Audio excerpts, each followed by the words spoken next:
Pastores, buenos días en el nombre del Señor. Amén. ¿Cuántos están cansados? Muy cansado por decir. Amén. Amén, gloria a Dios. Así que hermanos, esta es una capacitación que lo estamos creo que reduciendo, pero espero que puedan entender, que podamos entender, ¿no? En esta mañana vamos a aprender cómo interpretar la epístola de Judas. Amén. Así que todos van a abrir la epístola de Judas. Amén. ¿Tenemos? Para interpretar la epístola de Judas, tenemos que hacer una exégesis. Tenemos que utilizar libros, hermanos. Por ejemplo, acá tenemos los libros acá, ¿no? Tenemos la hermenéutica bíblica, debemos de tener en nuestra biblioteca. De repente, ahora ya hay hasta virtual este libro. Tenemos que usar la hermenéutica por Scott Duval, libros que sean especialmente, ¿no?, para hacer exégesis y interpretar la hermenéutica. Exégesis, hermenéutica y homilética van juntos, ¿no? Entonces vamos a tratar de hacer un poquito de exégesis. Acá tenemos los libros de exégesis, ¿no? Estos libros puedan adquirir, son buenos para el estudio. La exégesis es la forma de interpretar la palabra de Dios, y para eso necesitamos libros adicionales. Amén. Entonces, cuando usted quiera, busque estos libros, busque el libro de hermenéutica, el libro de exégesis, hermanos. Entonces, es bueno, hermanos, vamos a ver, y la palabra de Dios es lo más importante. La palabra de Dios, ¿no?, es lo fundamental, hermanos. Eso es lo que nosotros tenemos que aprender a interpretar. Tenemos que conocer, por ejemplo, la teología. Los que están en el instituto han hecho todo este tipo de teología. La teología exegética, ¿no?, donde empezamos la exégesis, la forma de interpretar, de escarbar, de entender, ¿no?, la palabra, el mensaje que el autor quiso darnos a entender. Tenemos que conocer la teología bíblica, la palabra de Dios. Tenemos que conocer la teología histórica, la historia, ¿no?, teología sistemática, en la cual todos los libros, ¿no?, se sistematizan. Ahí, por ejemplo, en la teología sistemática hablamos de Cristo y se llama cristología. Hablamos de la salvación de Jesús, se llama soteriología. En la teología sistemática lo sistematiza, ¿no? Por ejemplo, hablamos del Espíritu Santo. Entonces, en la teología sistemática, todo que concierne al Espíritu Santo habla la neumatología. Entonces, hablamos de la iglesia. Entonces, en la teología sistemática lo dice eclesiología. Y todo esto se estudia en el Instituto Bíblico. Amén, hermanos. ¿Cuántos están en el Instituto Bíblico? Solo uno, 2, 3. Pero son pocos, hermanos. ¿Usted cree que necesita aprender más o suficiente? Hermanos, necesitamos aprender. Es de suma urgencia aprender la palabra de Dios. ¿Y dónde va a aprender? Tenemos Instituto Bíblico. Tenemos acá para eso fue puesto el Instituto Bíblico. Ya vamos a terminar en Tinta. Ya vamos a sacar una promoción de personas que se van a graduarse en el estudio. Tinta Canchi, ¿verdad? Tenemos en Tambobamba, que ya están en la mitad, ¿no?, del curso haciendo el instituto. Tenemos en Cusco, que también va a salir ya una promoción, vamos a graduar. Entonces, hermano, cuán importante es que uno empiece a entender, pues mira, la teología, todo esto lo estudiamos en el instituto, hermanos, ¿no? Entonces, la teología contemporánea y la teología práctica es la teología que habla de del pastor, ¿no? Entonces vamos, hermanos, es de suma importancia que nosotros podamos aprender, hermanos. De suma importancia que nosotros sigamos creciendo en el conocimiento de la palabra de Dios. La palabra de Dios fue traducida, ¿verdad?, de los originales. El Antiguo Testamento fue escrito en el idioma hebreo, ¿verdad? Pero hubieron 70 ancianos que tradujeron, que vivían en Alejandría, que no vivían en Jerusalén, vivían en un país extranjero y no regresaron a Jerusalén. Ellos ya hablaban griego. Entonces ellos eran judíos y ellos querían, dice, tener la palabra en su idioma, en el idioma que ellos hablaban en griego. Ellos lo tradujeron al griego. El Antiguo Testamento se llama la Septuaginta. Tenemos ahora el Nuevo Testamento. Está escrito, su idioma original es en griego. Del griego es que lo han traducido a diferentes idiomas. Y cuando nosotros hacemos la exégesis, a veces tenemos que ir al original para poder entender qué es lo que el autor quiso darnos a entender. Y entonces, para hacer una exégesis, tenemos que primeramente, dice, tenemos que predicar, enseñar, aconsejar y evangelizar.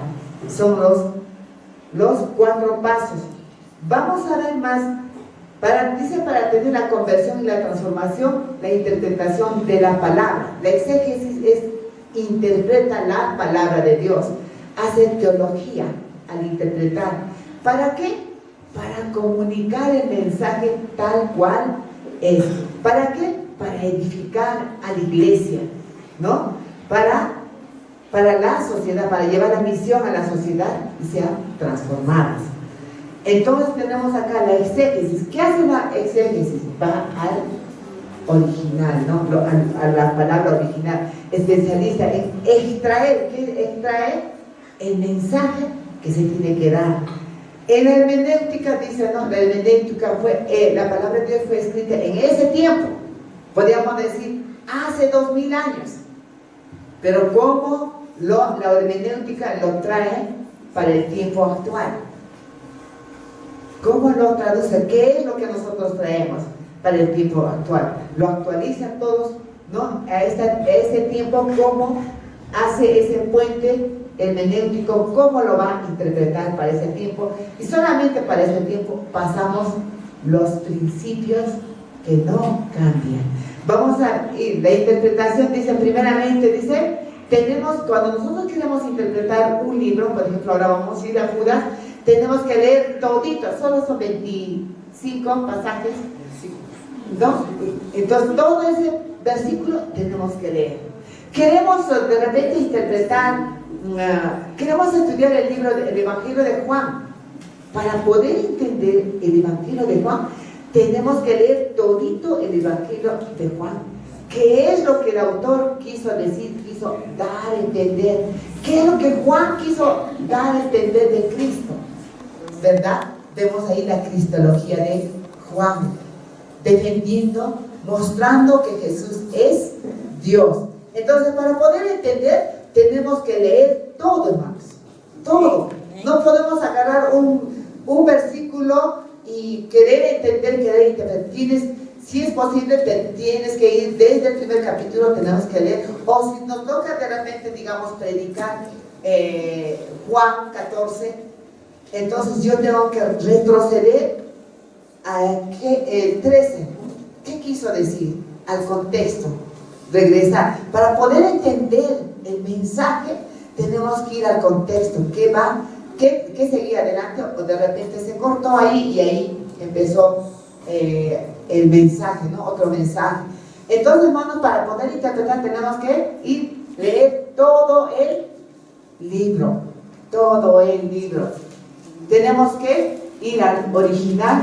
Tenemos que ver a Dios en la palabra hablándonos y tenemos que descubrir esa verdad y entender la palabra de Dios. Entonces tenemos la teología en la palabra de Dios. ¿Cómo fue dada a nosotros? La palabra de Dios, Dios utilizó a hombres, ¿no? Humanos como nosotros, con características diferentes, con profesiones diferentes, usó a esos hombres para que la palabra sea transmitida para nosotros. Utilizó a hombres como nosotros para que la palabra llegue a nosotros. Entonces podemos decir que la palabra es divina y humana. Amén. Entonces la palabra de Dios es divina, decimos, ¿no? Entonces la palabra de Dios fue divina, pero fue usada a los hombres para que llegara, ¿no? Usado a los hombres con sus características, y es humana porque usó a los hombres. Y ese mensaje llegó para nosotros, ¿verdad? Entonces podemos decir, ¿no? ¿Qué versión de la Biblia tenemos? Tenemos, por ejemplo, el que usamos más es el Casidoro de Reina Valera, ¿no?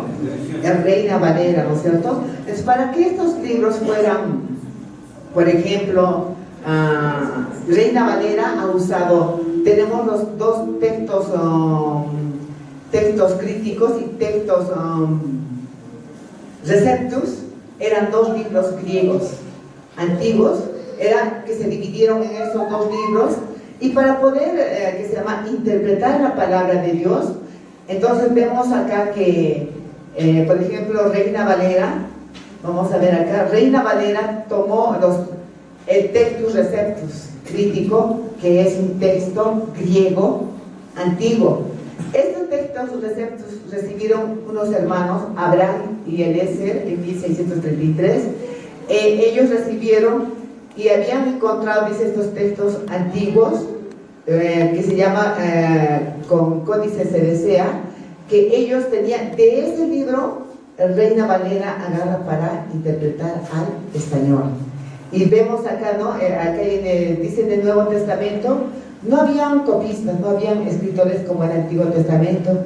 En el Antiguo Testamento habían escribas. ¿Se acuerdan que cuando el Señor habla de los escribas? Habían personas especialistas que copiaban el texto tan igual cual era y lo transcribían. Y si había una falla, un error, ellos desechaban, ellos tenían que hacer tal cual era la palabra. Pero en el Nuevo Testamento no fue casi así. No habían ya esas personas especiales. En el Antiguo Testamento habían esos escribas, incluso dice sus hijos eran preparados para hacer esa copia, ¿no? Tal cual era en el Nuevo Testamento, pero en el Antiguo Testamento, pero en el Nuevo Testamento ya no había. Entonces dicen que acá vemos, ¿no? Que hubo algunos críticos que empezaron a observar, ¿no? Pero tenemos acá, mira, ¿de dónde proviene la Reina Valera, 1960? Proviene de esos textos griegos, texto de Erasmo, en 1633, llamados textos receptus. De ahí es donde sale la Reina Valera. Y los otros Biblias, ¿conocen, no? Que tienen otras versiones. ¿Conocen otras versiones? Hay Dios habla hoy, la que es la NBI, la Biblia lenguaje actual, y otras Biblias, ¿no? Salen de Nestor Alan, ¿no? Que se llamaban textos críticos, ¿no? Que se inició, ¿no? En ese tiempo también, de ahí salen esas versiones que son un poquito diferentes. Entonces, estos libros son griegos. Entonces vemos acá, ¿no? Las versiones que vienen. Acá tenemos las versiones, por ejemplo, la Peshitta, ¿no?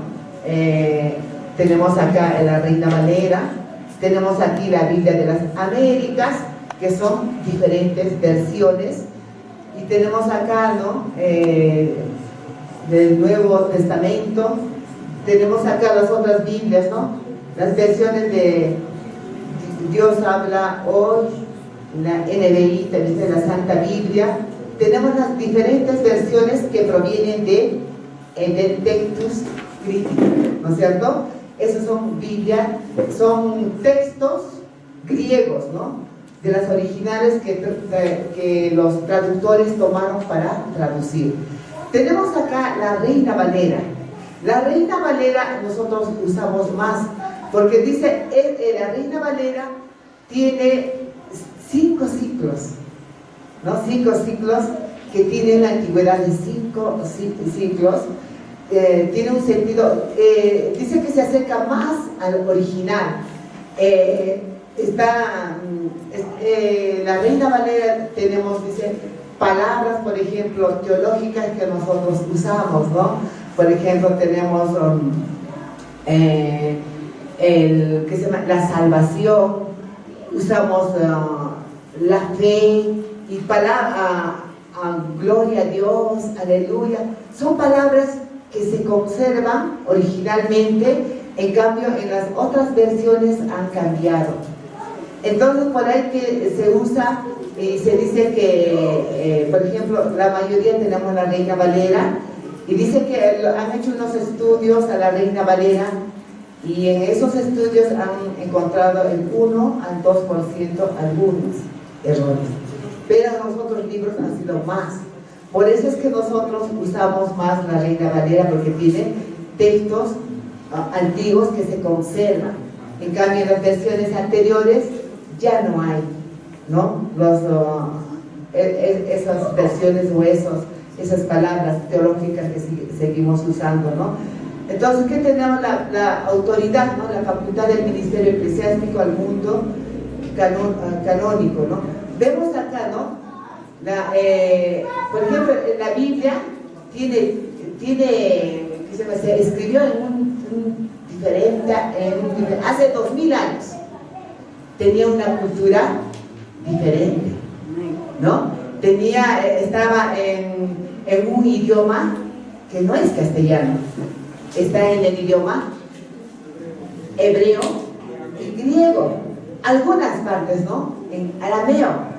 Entonces, su cosmovisión, el tiempo que se escribió la Reina o la Biblia, la cultura era diferente, las costumbres eran diferentes. Es en un lugar diferente, ¿no? Entonces vamos a ver cómo se interpreta, ¿no? La palabra de Dios, ¿no? Es divina, ¿no? Llamado, eso tenemos que interpretarlo orando, en oración, guiado por el Espíritu Santo, usando recursos, ¿no? Entonces vemos, es divina y también es humana, porque fueron humanos que escribieron para nosotros humanos, ¿no? El Señor usó para que la palabra de Dios llegara. Vemos acá, ¿no? Hay personas que criticaron, ¿no? Criticaron la palabra de Dios. Hay teólogos, ¿no? Que empezaron a observar la palabra de Dios, ¿no? Pero vemos, ¿no? A pesar de todo eso, la palabra de Dios solo se va a defenderse. Vamos a ver la segunda parte, la parte que vamos el proceso de la palabra, ¿no? La palabra de Dios dice, es para interpretar. Tenemos que interpretar. ¿A través de qué? De la teología, la hermenéutica, la homilética, para poder predicar. ¿Y qué es la hermenéutica, la homilética? Vamos a ver. Tenemos, dice, 3 etapas, ¿no? La primera etapa, cuando nosotros vamos a la palabra de Dios, estamos en Judas, ¿verdad? Cuando vamos nosotros a la palabra de Dios, nosotros tenemos que leerlo. ¿Amén? Tenemos que leerlo muchas veces, hermanos, hasta el punto que la palabra de Dios se impregne a nosotros, hasta el punto que la palabra de Dios pueda quedar en nuestra mente, en nuestro corazón, pueda tocar nuestra vida personal primero. Amén. ¿Cuántos lo hacen eso? Tenemos que leer hasta el punto que en eso que nosotros leemos, vamos a entender incluso las comas, las pausas, qué es lo que Dios quiere decir. Y entonces se recomienda, hermanos, en 3 versiones. Puede ser uno en la Reina Valera, ¿no? Otro puede ser Dios habla hoy para poder entender, ¿ya? Dios habla hoy, o puede ser lenguaje actual, ¿no? Entonces la palabra de Dios tiene que tocar mi vida. Amén. Mi vida. Primeramente, la palabra tiene que hacer ese toque en mi vida. Y luego yo tengo que transmitir, ¿no? La etapa de recurso de profundidad. ¿Cuál es eso?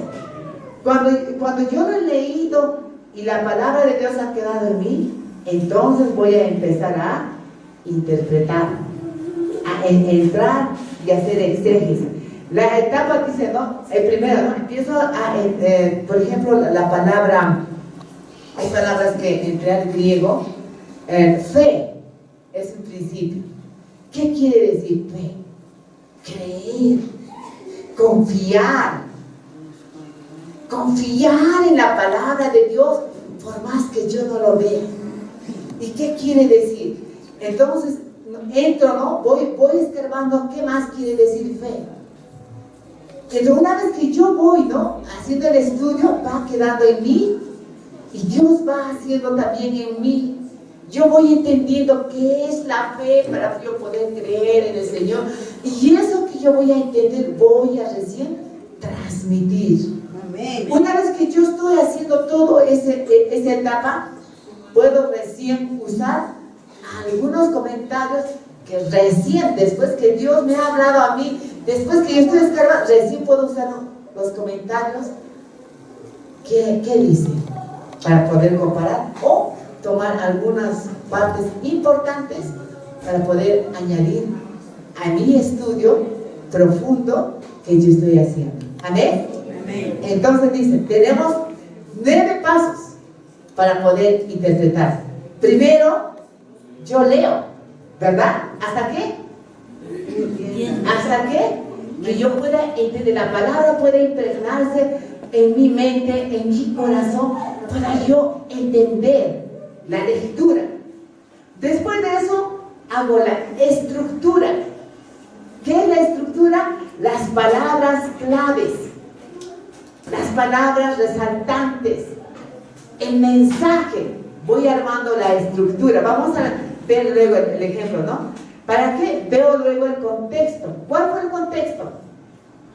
El contexto en el tiempo, el contexto histórico es en el tiempo que se hizo, que se escribió la palabra. En el tiempo en que, ¿qué estaba pasando en ese tiempo cuando se escribió la palabra? Eso también tengo que saber. El contexto histórico, ¿a qué tipo de literatura pertenece?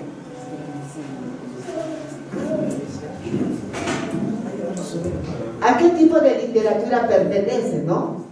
Ese libro, ¿no? El texto literario, el léxico, ahí es donde tengo que usar el idioma griego, de repente pueda ir, ¿no? Entonces vemos acá el diálogo. ¿Qué verdad? ¿Qué es lo que me está comunicando? ¿Qué es lo que me comunica el autor? ¿Qué verdad? Entonces, hermanos, tiene esos pasos para poder realizar la exégesis. Vamos a ver la lectura. En la lectura, ¿qué tengo que leer? ¿Solo el versículo? Tengo que, si es posible, todo el capítulo. Y si no, tengo que retroceder. De repente viene más allá, ¿no es cierto? Entonces tengo que retroceder. ¿Para qué? Para poder entender. Porque si yo tomo solo una partecita, puedo yo interpretar y puedo hacer una doctrina falsa, ¿no es cierto? Entonces tenemos que retroceder, ¿no? Varias veces. ¿En cuántas versiones mínimo? 3. Hermanos atrás, ¿en cuántas versiones mínimo? ¿Cuántas veces tengo que leer la palabra? ¿Hasta qué?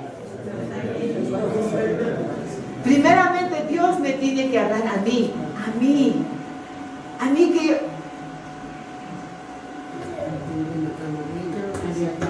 Dios me tiene que hablar a mi vida. Soy yo la que voy a dar el mensaje. Amén. En lo mínimo 3 versiones. Acá tenemos la Reina Valera, Biblia de las Américas y Dios habla hoy. En las 3, para poder entender el mensaje. Amén. Si es posible, hermanos, bueno, todavía eso no. Podemos ir, no, los que saben usar de repente el internet, al interlinear griego. Van a ver cuánto varía en griego, logos, griego. Van a ver cuánto varía a veces. Hermanos, entonces, vemos acá. ¿Qué debo de hacer? La palabra de Dios, ¿qué debe de hacer en mí? Primeramente, la etapa del descubrimiento. ¿Qué es lo que Dios quiere decirme? Y nosotros a veces, como ya tenemos estudios, ya estamos estudiando, ya hemos leído de repente, ¿no? Y ya tenemos un poquito de conocimiento. Entonces, con ese conocimiento yo quiero entender. Para poder entender, tenemos que vaciarnos todo y entrar como no conociéramos nada, con un corazón humilde, con un corazón sincero, que Dios pueda hablar a nuestra vida. Amén. ¿Cuántos se han acercado así al Señor para poder preparar el mensaje? Señor, ¿qué es lo que quieres decir con este mensaje? Habla a mi vida, Señor. Amén. Háblame a mi vida, y si Dios va a hablar a tu vida, entonces vas a poder dar el mensaje para poder hacer entender al pueblo. ¿No? La etapa personal. Que Dios hable a mi vida. Que la palabra de Dios se haga rema, se haga audible en mi vida y pueda entender. La etapa del recurso, de la profundidad, ¿no? De poder hacer exégesis, entrar a la palabra, profundizar la palabra de Dios. Y todavía más voy a entender. Y si voy a entender más, voy a poder hacer entender a las personas, a los hermanos. Y entonces ellos podrán entender. Y entonces esa palabra podrá cambiar, transformar. Esa palabra podrá hacerse viva en la persona. Amén. ¿Están entendiéndome? Entonces, de ahí, una vez que ya he hecho todo eso, puedo recurrir a los comentarios. Recién, no antes. Antes no. Tienes que ver que Dios te hable a través de la palabra. Que Dios te haga entender a través de la palabra. Amén. El proceso, ¿no? ¿Cuáles son los 9 pasos? Primero, a ver, ¿qué tiene que hacer? ¿Cómo? Lectura del pasaje. ¿Hasta qué punto? Hasta que Dios te hable. Hermano, esto no es fácil, hermanos.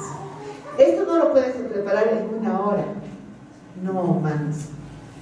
Este mensaje, si tú quieres preparar como Dios quiere llegar al pueblo, tiene que hacerse por lo menos 1 semana antes. Amén. Porque no es fácil, hermanos. Lee hasta que tú entiendas, lea y luego entres a escarbar, empieces a averiguar la palabra, empieces a entrar te lleva tiempo, hermanos. Así que si Dios nos ha puesto como voceros o como Dios habló en el Antiguo Testamento a los profetas, dice, Él inspiró, habló, y ellos tenían que transmitir tal cual Dios estaba hablando al pueblo. ¿No es cierto? ¿Sí o no? Ellos tenían que transmitir el mensaje de Dios tal cual estaba hablando. Nosotros, hermanos, Dios nos usa para poder predicar. Transmitimos tal cual Dios nos habla. A veces usamos palabras o nos vamos por otro lado y hablamos lo que queremos y menos el mensaje que Dios nos ha dado para hablar. Amén, hermanos. Entonces, cuán importante es estudiar, profundizar la palabra de Dios. Entonces tenemos acá los pasos. Tengo que leer hasta que se impregne en mi mente, en mi corazón la palabra. Y luego tengo que hacer la estructura, los pasajes importantes que resaltan, empiezo a estructurar esas palabras. Luego, tengo que ir al contexto, ¿no? En ese tiempo, puedo retroceder para atrás, o de repente sí, leer bien o retroceder, ¿no? Luego, ir al contexto histórico, ¿cuál? ¿Qué pasaba en ese tiempo? Porque a veces, ¿por qué escribió? ¿Por qué Judas escribió la palabra de Dios? ¿Por qué? ¿En qué momento? ¿Qué pasó? Porque ahí solo hay versículos, no hay capítulos. Tengo que averiguar qué pasó en la iglesia. ¿Qué estaba sucediendo? ¿Y qué quería hacer entender Judas? Entonces, el género literario, ¿a qué género literario pertenece? Hay género literario narrativo, epistolar, género literario de parábolas. Entonces, todo eso tenemos que saber, hermanos, para poder interpretar.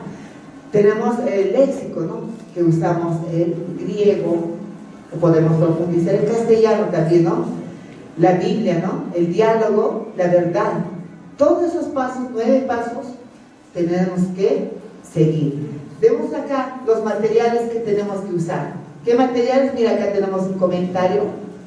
¿Cuántos tienen un comentario? Una ayuda, es una ayuda, ¿no? Pero eso se va al último ya, no al primero. Porque si no, vas a agarrar el comentario y vas a hablar lo que el comentario, el autor dice, o a investigar, eso vamos a hablar. Y no vamos a permitir que Dios nos hable en nuestra vida. No va a haber eso. Pues primeramente tenemos que ir nosotros. ¿Qué quiere? ¿Puede haber un mensaje para ti, hermano de Dios? Amén. Ay, hermano. Y si tú te vas de frente al comentario, no va a haber. No vas a investigar y no va a haber esa palabra que Dios quiere hablar aquí. Entonces de frente vas a agarrar. Entonces eso se agarra al último ya, ¿no? Acá tenemos el comentario histórico del Nuevo Testamento. Usos y costumbres. Tenemos que saber los usos y costumbres de ese tiempo, ¿no? Para ver por qué. ¿Por qué Jesús habló? ¿Por qué Jesús dijo? ¿O por qué en el Antiguo Testamento se habló, no? Tenemos que tener un diccionario bíblico. ¿Cuántos tienen diccionario bíblico? Muy bien, tenemos que tener, hermanos. Son materiales que nos ayudan. Así que, pastores, es concordancia también, ¿no? Pues concordancia, ¿no? Y también dice el Nuevo Testamento, ¿no? El mundo del Nuevo Testamento, ¿no? Que no hay libros del Nuevo Testamento, cómo interpretarlos. Son ayudas, ¿no? Son ayudas que nos pueden ayudar. El contexto histórico, la historia de ese momento, qué pasaba, ¿no? La verdad histórica, el realismo teológico, buenos recursos, lo social, lo cultural, lo geográfico, qué es lo que había, ¿no? Por ejemplo, acá tengo, ¿no? Judas vivió en un tiempo en el que el cristianismo estaba bajo ataques políticos. Primeramente vemos acá que era, ¿qué se llama? Todo donde Pablo había levantado iglesias eran colonias romanas, y donde Roma era el que tomaba control. Y muchas veces dicen que Roma, por ejemplo, el emperador lo tenían como un dios, ¿no? Y se inclinaban y tenían otros dioses, muchos dioses, Roma. Y entonces eso predominaba, ¿no? Y muchas veces cuando los cristianos decían al emperador, decía mi señor, con respeto, ¿no? Y cuando conocían al Señor decían, no, él ya no es nuestro Señor. El Señor de los señores es nuestro Señor Jesús. Entonces, por eso mismo a veces los perseguían, porque les acusaban, decían, niegan al emperador, ahora tienen otro Señor ellos no son de nuestro pueblo, y empezaba la persecución a ellos. Entonces era un contexto muy difícil, y en este tiempo era Roma, ¿no? quien estaba reinando, pero ahora cuando escribe Judas, dice, a la iglesia se habían infiltrado falsos maestros, habían entrado falsos maestros a traer enseñanzas en contra de la palabra de Dios en contra de nuestro Señor Jesucristo. Supuestamente dicen eran gnósticos, libertinos, que sembraron, dice, la semilla de la duda, dividieron la iglesia, ¿no? Y entonces dice que Judas dice, escribe urgentemente esta epístola contra estos falsos maestros. Vamos a ver acá, ¿no? Vamos a ver en la otra parte el contexto literario, ¿no? Muchos eruditos ven esta epístola como un sermón epistolar, ¿no? De Judas pudo haber dedicado lo que escribió en esta epístola como homilía. O sea, él escribió esto, pero también dice, él pudo haber predicado, hablado a la iglesia, advertido de estos falsos maestros, ¿no? Entonces vemos acá, ¿no? Que ese es un contexto literario epistolar, podemos decir, pero otros dicen que es un sermón epistolar. Vemos acá, ¿no? Los materiales que se va a usar, la hermenéutica, la Biblia, y vamos a ver acá, ¿no? Todos estos materiales. Tenemos acá materiales, por ejemplo, el griego, ¿no? Son libros que entramos. ¿Quién no tiene el diccionario positivo Vine? Creo que tiene la mayoría, ¿no? El Vine, ¿no es cierto? Hay palabras griegas que nos amplían un poquito más el conocimiento. Podemos usar esos libros. Estos son textos, ¿no? Son materiales que vamos a usar. Vamos a ver, ¿no? ¿Qué cosa dice Judas? Nos advierte contra las herejías, ¿verdad? Contra las herejías que está entrando a la iglesia. Y tenemos aquí, ¿no? La palabra de Dios que nos garantiza la verdad, ¿no? Y vemos acá, ¿no? Acá seguimos teniendo los textos que nos ayudan. Es necesario, hermano, tener estas ayudas. Es necesario, hermano. Si usted es pastor, si usted es un líder que constantemente predica, tenemos que tener todos estos materiales en nuestra biblioteca del pastoral. Acá tenemos, ¿qué es la primera etapa? ¿Qué hace la primera etapa? La palabra de Dios. A ver, hermanos, ¿qué tiene que hacer la palabra en la persona? Tiene que tocarle, llegar a esa persona. Tiene que tocar, ¿verdad? Esto vamos a repetir muchas veces. ¿Qué tiene que hacer la palabra de Dios en nosotros, hermano, personalmente? Cambio, transformación. Tiene que tocar nuestra vida. Tiene que tocar, hermanos. ¿Cuántos de nosotros vamos al culto con ese deseo? ¿Qué tiene Dios para mí? Amén. ¿Cuál es el mensaje que Dios tiene para mi vida? Nosotros tenemos que preparar nuestro corazón para poder escuchar lo que Dios quiere hablarnos también, hermanos. Amén. Amén. ¿Cuántos preparan su corazón? Porque hay otros que endurecen, ¿no es cierto? No voy a escuchar nada. No, endurecen el corazón y solo van a escuchar y de repente ni queda nada. Hermanos, la palabra de Dios es viva, la palabra de Dios es profunda. Si usted abre su corazón, Dios va a hablar. ¿Han visto a una persona cuando quiere escuchar? ¿Cómo está la persona que quiere escuchar? Atento, ¿no? Despierto, ¿no? Está queriendo dormir, va corriendo al baño, se lava la cara y se esfuerza y ordena este cuerpo que tiene que escuchar, ¿no es cierto? Entonces, y cuando no quiere escuchar, ¿qué hace? Cierra, se agacha, se mueve, se duerme, se aburre. ¿Así le hablará a Dios? Está mirando cada rato la hora, ¿qué más? Se duerme, aburrido, ¿verdad? ¿Le hablará Dios a esa persona? ¿A que no quiere escuchar? No va a entender. Así que, hermanos, vamos a disponer nuestro corazón. A veces hay cosas que yo también no entiendo, pero digo, Señor, yo voy a entender, voy a repetir nuevamente, y otra vez, ¿no? Hasta entender qué es lo que quiere decirme Dios, ¿no es cierto? Tenemos acá los 9 pasos y vamos a apurarnos porque ya el pastor me dijo que estamos sobre la hora. Acá tenemos, vamos a empezar. ¿Se ve, verdad? Ya. Dice, el autor de Judas, ¿el autor quién es? Judas. Les he dicho que habían Judas, ¿verdad? ¿Estamos con Judas? Ya, muy bien, vamos a empezar, rapidito. Judas, ¿no? Dice en la palabra de Dios, en Mateo 13:53, ¿quién era Judas? Judas es el hermano, el medio hermano de nuestro Señor Jesús, hermano de Santiago, porque acá en Judas 13:53 habla, ¿no? Cuando por ejemplo van a visitar y dicen, no es hijo, este es el carpintero, hijo de María, su hermana es Judas, Santiago y otros nombres más, ¿no? Eso, habla de este Judas, ¿no? Y habla también en Marcos 6:3, ¿no? Pero ellos no creyeron, ¿no? Judas dice que ellos mismos no creyeron cuando Jesús estaba, pero una vez que nuestro Señor Jesucristo resucitó, ellos siguieron.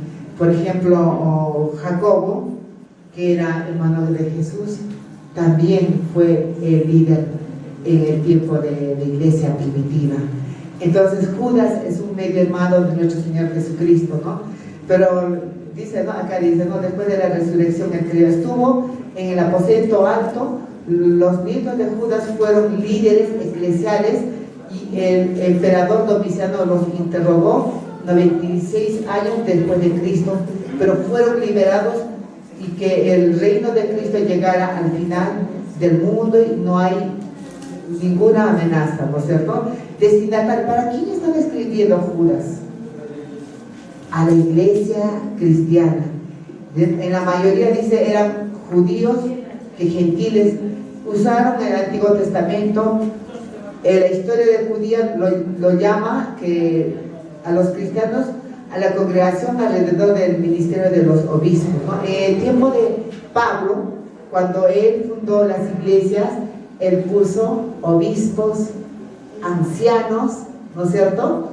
Encargó a la iglesia, ¿no? Entonces, en ese tiempo que escribió, habían esos obispos, habían ancianos, pero de repente no tenían mucha preparación, ¿no? No tenían preparación, y por eso es que estas personas ingresan, ¿no? ¿Cuándo se redactó, dice? ¿Cuándo se redactó la epístola de Judas? Antes de la muerte de Pedro, antes que muriera Pedro, 10 años, no, ¿por qué? Dice, porque no menciona la caída de Jerusalén. Jerusalén, la iglesia del templo de Jerusalén cayó 70 años después de la muerte del Señor Jesús. Entonces, él, por ejemplo, no menciona eso, no menciona, tuvo que ser antes. Judas considera a segunda de Pedro la predicación apostólica. En segunda de Pedro también habla de estos falsos maestros, y otros estudiosos dicen que posiblemente Judas se pudo haber copiado de Pedro, de segunda Pedro, o Pedro de Judas, ¿no? Pero lo cierto es que estos falsos maestros hablan en la iglesia de Gálatas, habla en Colosenses, habla, ¿no? Entonces estos eran, dice, falsos maestros que eran itinerantes, caminaban, ¿no? Estaban en una iglesia, mañana en otra, y así, ¿no? Empezaban a andar.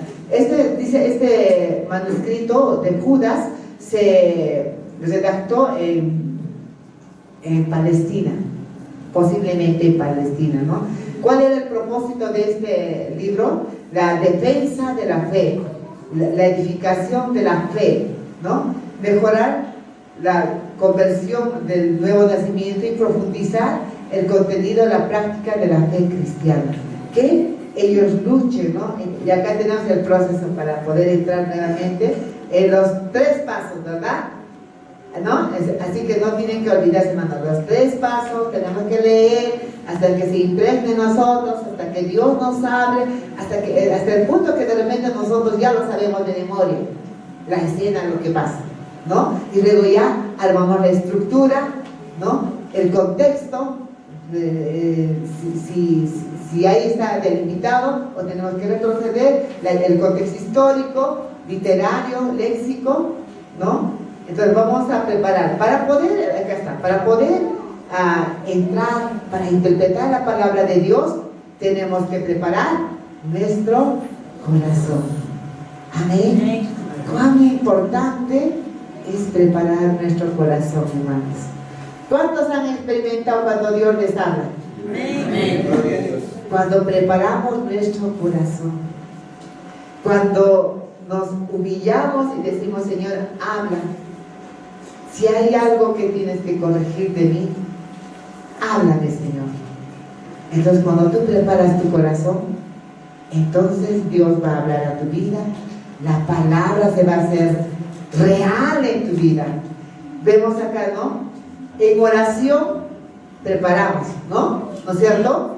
Yo les explicaba a las hermanas cuando vamos a ya hacer, vamos a explicar, ya vamos a hacer el sermón.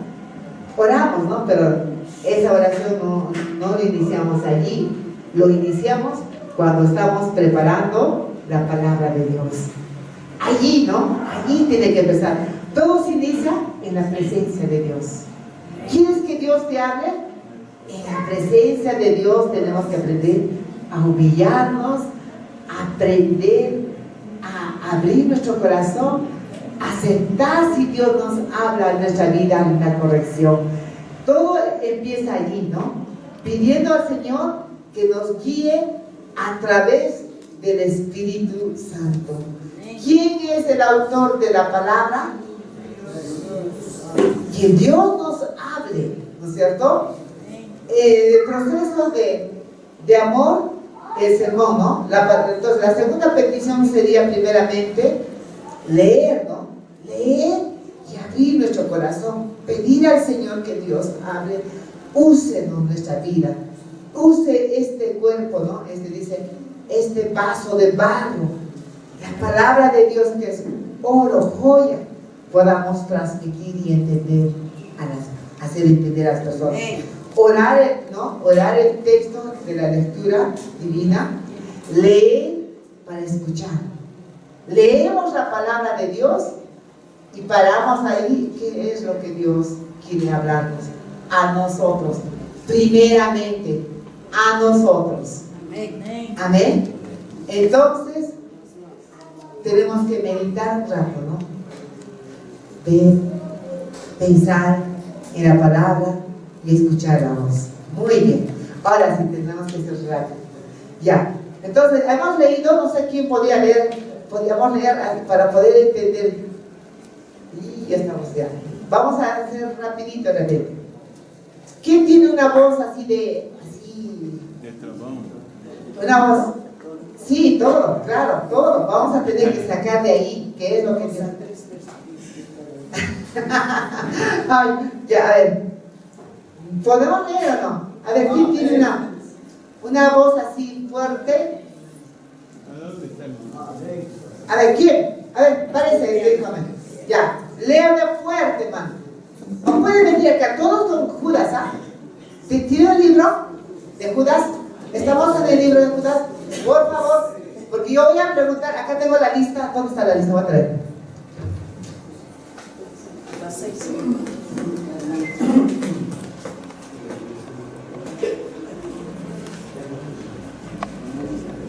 Con la lista voy a preguntar. Ya, hermano, lea. Amén.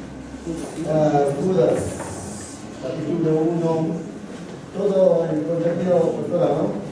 Sí, todos los versículos. Judas, siervo de Jesucristo, hermano de Pablo, a los llamados, santificados en Dios Padre y guardados en Jesucristo.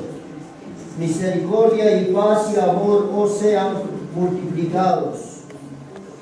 Amados por la gran solicitud que tenía de escribiros acerca de nuestra comunión, salvación, me ha sido necesario escribiros, exhortándoos que contestéis ardientemente por la fe que ha sido una vez dada a los santos, porque algunos hombres han entrado encubiertamente, los que desde antes habían sido destinados para esta condenación. Hombres impios que convierten en libertinaje la gracia de nuestro Dios y niegan a Dios el único soberano y a nuestro Señor Jesucristo. Mas quiero recordaros, ya que una vez lo habéis sabido, que el Señor, habiendo salvado al pueblo, sacándolo de Egipto, después destruyó a los que no creyeron y a los ángeles que no guardaron su dignidad, sino que abandonaron su propia morada. Los ha guardado bajo oscuridad en prisiones eternas para el juicio del gran día. Como Sodoma y Gomorra y las ciudades vecinas, las cuales de la misma manera que aquellos, habiendo fornicado y ido en pos de vicios contra naturaleza, fueron puestas por ejemplo, sufriendo el castigo del fuego eterno. No obstante, de la misma manera, también estos soñadores mancillan la carne, rechazan la autoridad y blasfeman de las potestades superiores.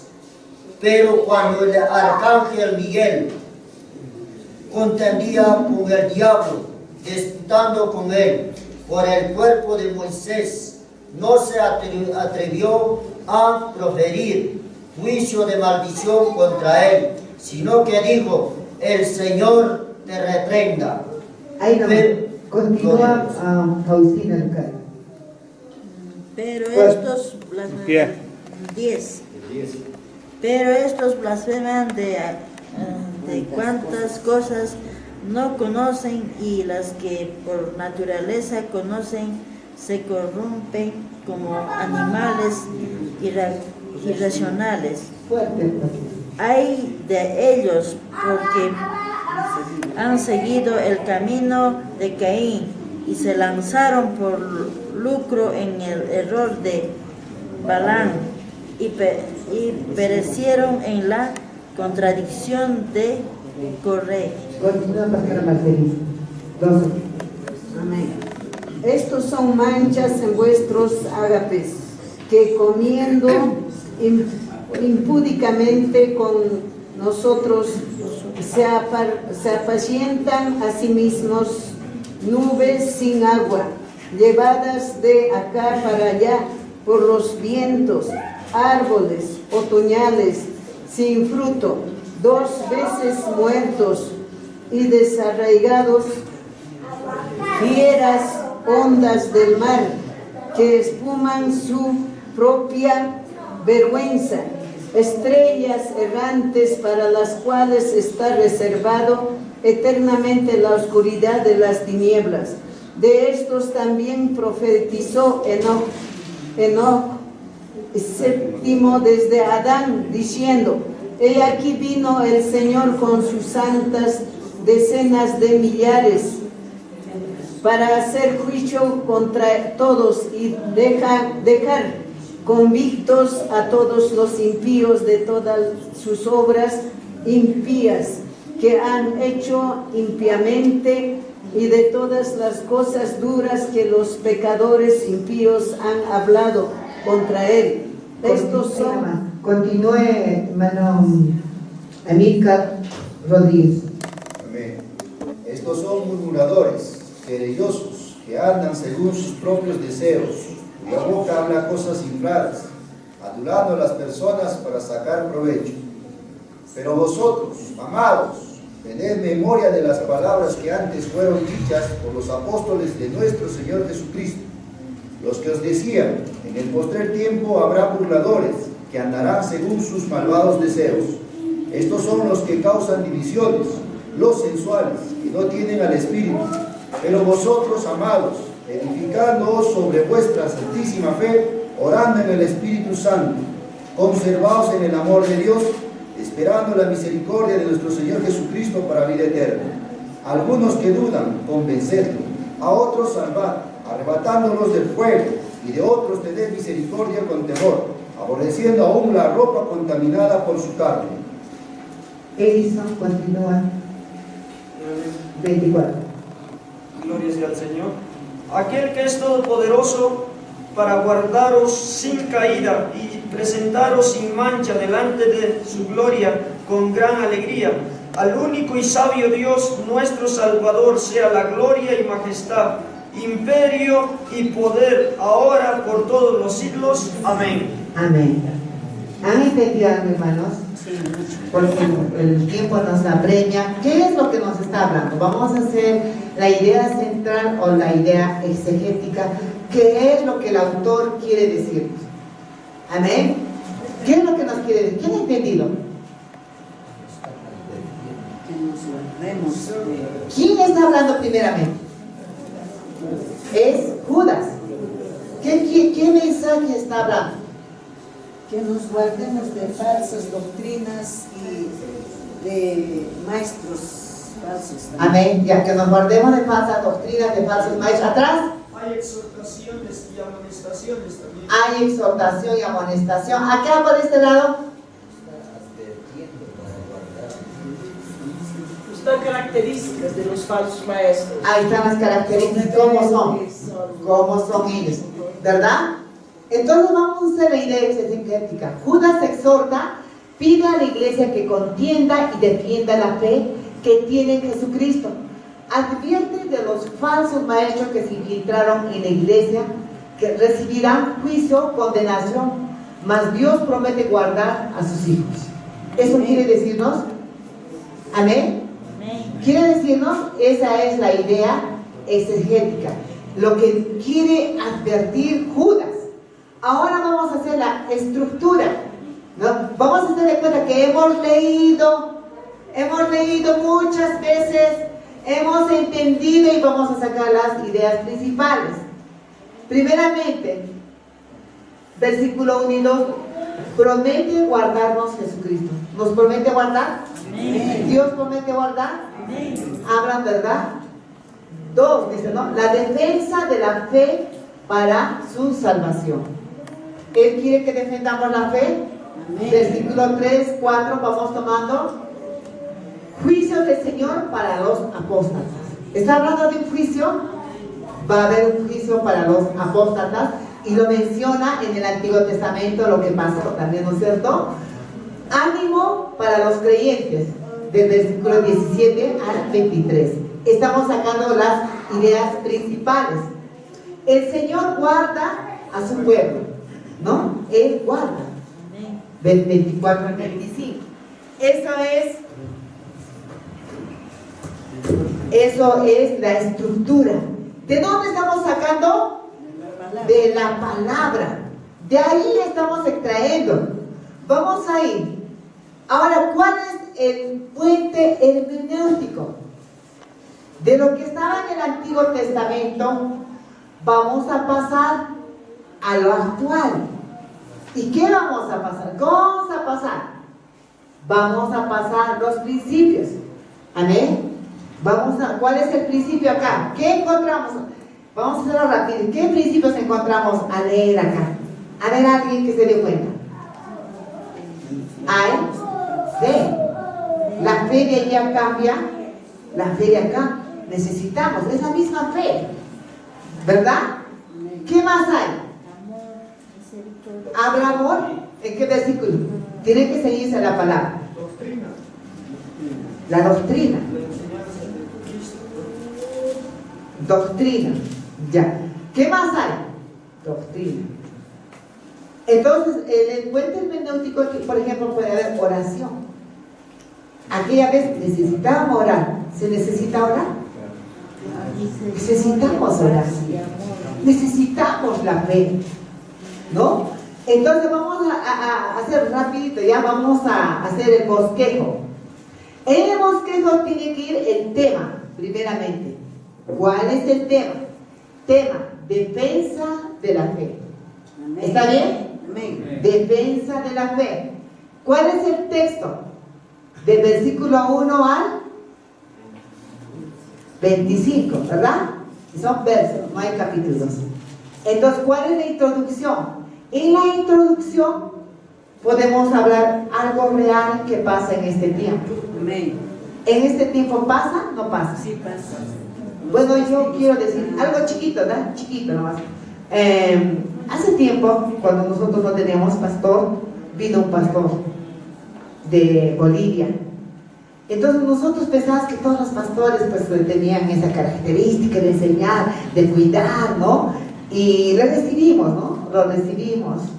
Y ya le entregamos hasta la llave de la iglesia porque no había un pastor. Hasta la llave le habíamos entregado, ¿no? Y el pastor se encargaba, lo cerraba, todo. Y el pastor decía, le vamos a atender, y ¿sabes qué quería? Dinero. Habíamos dicho, hermanos, van a llevarle a comer. Ya, vale, se habían ofrecido.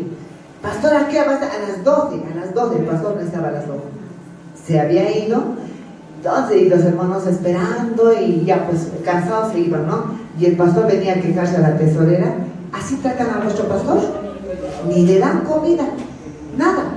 Ay, pastor, no le ha dado, sí, acá tiene plata, vamos a llevarle a comer. O le daban la plata. Y el hermano decía, hermano, hemos esperado toda 2 horas hemos esperado y el pastor no está. Le invitan a otro culto, a una vigilia, y había predicado. Y le dicen, ¿y dónde está esto? ¿Dónde está? ¿No saben dar esto? Hermanos, ¿y dónde iba? Pedía esto. Hermanos, nos dimos cuenta, wow, pero ya tarde. A veces, hermanos, no, ese es un pastor que quería dinero, se lucraba, ¿no? Pero hay otros que te traen falsas enseñanzas, hermanos. Por eso es que es necesario, hermanos, credencial y carta de recomendación. A cualquiera no podemos recibir. Entonces, hermanos, ya acá, ¿no? Podemos dar en la introducción algo verídico, algo real que ha pasado, o una experiencia, pero que sea real. Amén. Amén. Pero que vaya con él la enseñanza, ¿no es cierto? Entonces ponemos el primer paso, manteniendo la fe en las dificultades. ¿Está bien? El primer paso, el primer tema. Dice, ¿no? Entonces, ¿qué tomamos acá? La fe, pitis, persuasión, credibilidad, en griego es pitis, credibilidad, convicción, veracidad de Dios, específicamente confianza en Cristo para la salvación, fidelidad, fiel y gracia, significa en griego. Entonces la fe, ahora bien, la fe es la garantía de lo que se espera, la certeza de lo que no se ve, Hebreos 11:1. Entonces la fe es creer, tener la seguridad en Dios, confiar, tener esa convicción en lo que no se ve. La fe es verdadera, no se basa en evidencias físicas. La fe se basa en la seguridad divina que nosotros tenemos que tener. Y entonces el pueblo de Dios había creído en el Señor Jesús, y estos falsos entran y le dicen, no tienes que creer en Jesús, no tienes que creer en la resurrección, no, además no es verdad que Jesús vino en carne. ¿Y qué pasa con las personas? Confusión, disensión, duda. Pero aquel que tiene fe, aquel que ha sido real, viva, has experimentado lo que Dios es real, amén, no si esa persona tiene la comunión con Dios, va a detectar que es falso. Amén. Y esa fe verdadera, esa confianza será firme. Amén. Entonces nosotros necesitamos, Judas cuando habla de esa fe, él dice que luchemos, que peleemos contra el enemigo, que prevalezca la fe, que defendamos lo que nosotros hemos recibido, que luchemos una lucha sin cuartel, lucha cuerpo a cuerpo, pero espiritualmente. Amén. Y aquel que esté lleno del Espíritu Santo, entonces nosotros saldremos triunfantes y no nos dejaremos convencer con lo falso. Amén. Entonces dice, contender en griego, dice epagudemai, ego, lucha, pelea, lucha, batalla, cuerpo a cuerpo, pero ahora es espíritu a espíritu, creencia en creencia, nuestra lucha. Amén. Aquellos que están tibios, aquellos que no tienen comunión, aquellos que dudan, podrán vencer, serán arrastrados por esa corriente, por esos falsos maestros que nos traen. Entonces dice, Judas escribe este llamado imperativo para que los cristianos libraran de una guerra sin cuartel contra las falsas enseñanzas que habían traído los falsos maestros, como un soldado al que se encomienda una tarea, dice, de sagrada de protección. Entonces nosotros en la aplicación, ¿no? Tener esa fe como lo tuvieron los grandes hombres de la fe que habla en Hebreos 11, como Abraham, ¿no? Sin ver a Dios le prometió y le creyó sin dudar, y exhortamos a todo verdadero creyente que nuestra fe, hermanos, esté cimentada, que nuestra fe, hermanos, crezca. ¿Y cómo va a crecer la fe? A través de la palabra de Dios. Amén. En este tiempo vienen falsos maestros, Sí. vienen falsos profetas, y vendrán muchos, hermanos. Así que en el tiempo de Judas también pasó esto, algo terrible pasó, ¿no? Entonces vemos acá la fe contra los falsos maestros. Me dice si ya terminó, entonces ¿Quiénes eran? Rapidito, ya. ¿Quiénes eran esos falsos maestros? Eran, dice, gnósticos. Eran personas de una doctrina con fundamentos filosóficos y de la religión griega. Era una mezcla de las creencias. Dice, estos decían que Jesús, dice que la materia es mala. Dios no pudo haber creado la materia, sino Dios creó lo espiritual. Y los dioses bajos habían creado la materia, y por lo tanto si decían que Jesús era Dios, no era verdad. Entonces imagínense que la salvación no era verdad, si tenías la salvación podías vivir como tú quieras. Entonces todas esas falsas enseñanzas había sembrado estas personas. Y ahí se levanta, ¿no? Si hacemos un estudio más profundo, se levanta Juan, el evangelista Juan, cuando dice, el verbo se hizo carne y habitó entre nosotros. Y se levanta en Colosenses, dice, la imagen de Dios es la imagen de Jesucristo. Sale en defensa, ¿no? Entonces, hermanos, estos falsos maestros, estas falsas personas tenemos en este tiempo. Bueno, el pastor Gavino nos va a enseñar algo más, ojalá que termine eso y puedan entender. Pero los pasos de la homilética es el primer punto, segundo punto, y luego el tercer punto y la conclusión. A ver, de la conclusión, y se repite el primer punto, el segundo punto y la aplicación. Son los pasos que tenemos que hacer de un sermón. Bueno, ha sido poco el tiempo para poder interpretar Judas.